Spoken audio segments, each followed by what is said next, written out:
friends, and welcome to our next class for Standard 8. And in today's class, we are going to discuss Unit 2, Wings and Wheels. In this unit, we have 4 lessons. First one is The Shipwrecked Sailor, which is an excerpt from a novella written by Gabriel Marques. And then we have a wonderful story called The Little Round Red House by Caroline Sherwin Bailey. And we also have 2 poems in this unit, From a Railway Carriage by R.L. Stevenson and Marvelous Travel by Joshua Fernandez. Let's begin with the first one, the entry activity to the first unit. Have you heard of Robinson Crusoe? Robinson Crusoe is a character in Daniel Defoe's novel The Life and Adventures of Robinson Crusoe, published in the year 1919. Now read the following extract from Robinson Crusoe's diary. You might have watched some cartoons with the story of Robinson Crusoe. Robinson Crusoe is a character in the story called Robinson Crusoe. In the story, Robinson Crusoe, in a shipwreck, he reaches a strange island and he was all alone in the island. That island becomes his home, and he leaves the island after many years, and by that time he has got a very good farming, and he was the owner of many sheep and cattle. Even though Robinson Crusoe was all alone in that island, he was able to support himself by learning some techniques.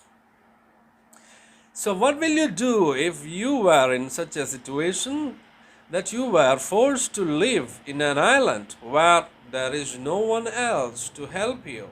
You should know the life skills to support yourself and to be able to face any such situations in your life. So let us read the diary of Robinson Crusoe. I, poor miserable Robinson Crusoe, being shipwrecked during a dreadful storm, came ashore on this dismal, unfortunate island, which I called the Island of Despair. All the rest of the ship's company being drowned, and myself almost dead, all the rest of the day I spent in afflicting myself at the dismal circumstances I was brought to. I had neither food, house, clothes, nor weapon.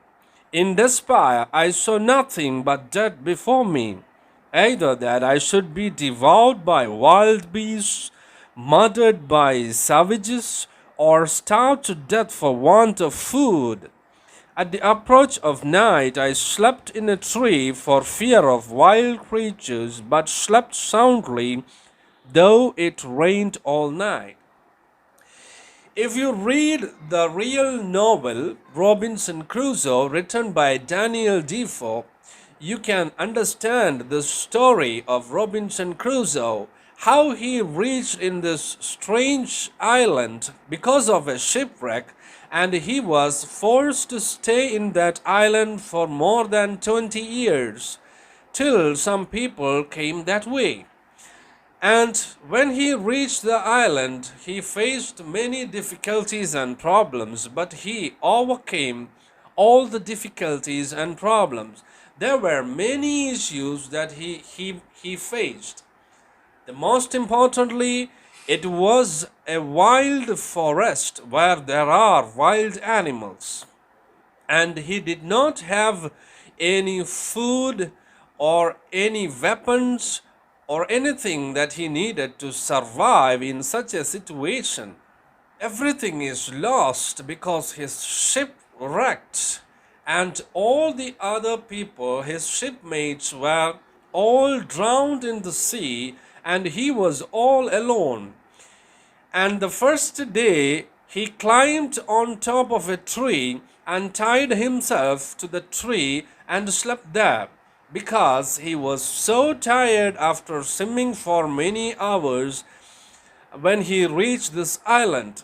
And lack of food and lack of sleep made him so tired, and he knows that it was not safe to sleep in the island. So he climbed on top of a tree and tied himself to that tree and slept there. He says, even though it was raining, he was able to sleep because he was so tired. And he wants to survive in this most difficult situation where there is nobody to help him. He remembered his father got some materials from the wreckage of the ship. He collected all those things and started farming himself with the grains he obtained from that wrecked ship.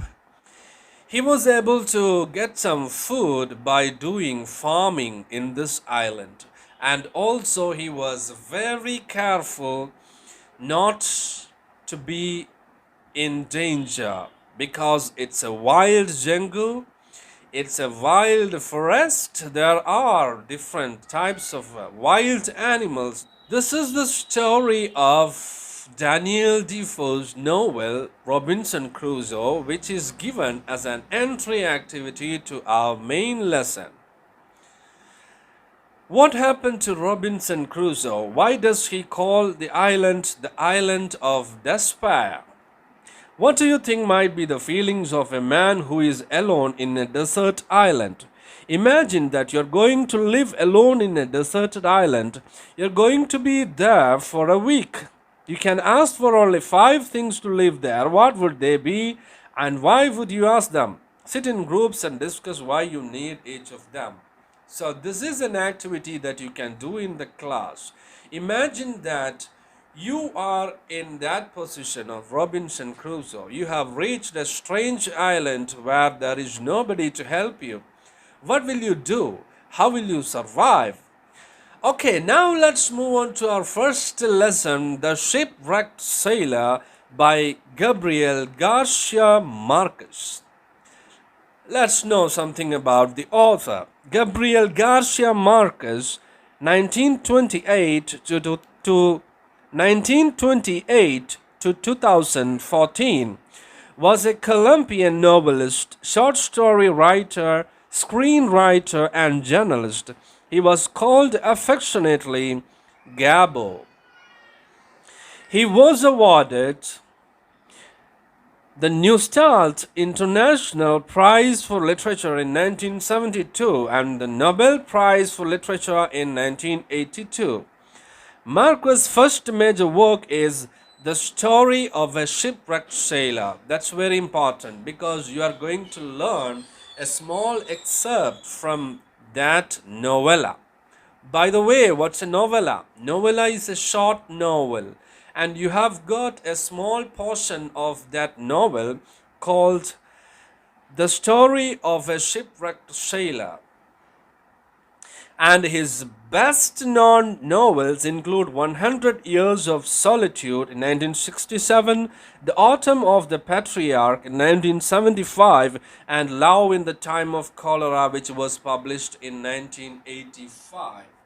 So these are some of the major works of Gabriel Garcia Marques. In that list, you have to remember The Story of the Shipwrecked Sailor, because you are going to learn a small part of that novel in your lesson called The Shipwrecked Sailor. Let's begin the lesson, shall we? My first impression was that I was utterly alone in the middle of the ocean. The ship plunged into an abyss and disappeared. I had no idea what was happening. I took hold of one of the bobbing crates and stupidly began to contemplate the sea. It was a perfectly clear day, except for the choppy waves produced by the wind and the cargo scattered across the surface. There was no evidence of a shipwreck. This is the first paragraph of our story. This story is about a man who miraculously survived a shipwreck. His name is Velasco. He spent a few days on his raft in the ocean before he was rescued. Here we can see that the story is told from a first person narrative, and Velasco is telling us the story. Velasco and his friends were traveling on a ship, and suddenly he was thrown overboard into the sea. He doesn't know what was happening, and he begins with that confusion in his mind. He says that my first impression was that I was utterly alone in the middle of the ocean. He was on a voyage. He and his friends, Velasco and his friends, were traveling on a ship, and something happened, and their ship was wrecked, and he was pushed out of the ship into the ocean. He has a feeling that at first he thought that he was all alone in the middle of the ocean, because they have traveled a long distance from the seashore, and now they are in the middle of the ocean. And now he was thrown out of the ship. What was the reason? He was traveling on an army ship with his friends, and there were so many luggages in the ship. And because there were so many cargoes in the ship, the ship lost its balance, and he was thrown outside from the ship. And when he fell into the ocean, at first he thought that he was alone, nobody was there. So that was his first impression. The ship plunged into the abyss. Abyss means the innermost part of the ocean, deep down the ocean. The ship fell deep into the ocean, completely disappeared. He was there, and he has got no idea what was happening. And he just looked around, and at first he thought that he was alone. There was no one. He was wondering what happened to his shipmates. At first he did not understand what was happening, because there was no storm or anything at that moment. There was only some light waves, and he doesn't know what happened to the ship. Luggages or cargoes scattered everywhere, and he found a crate and a piece of wood, and he clung to that piece of wood and stayed there. The ocean was not very turbulent, and there were only some waves, so he was wondering the reason why the ship was wrecked, because it was like an ordinary day. He did not understand what was happening. Okay friends, that's all for today. We'll see you in the next class. We'll be giving you some notes as well. So stay tuned. If anybody who hasn't subscribed this channel is watching this class, please do subscribe and support us, because your support is our energy for doing the next class. Thank you very much.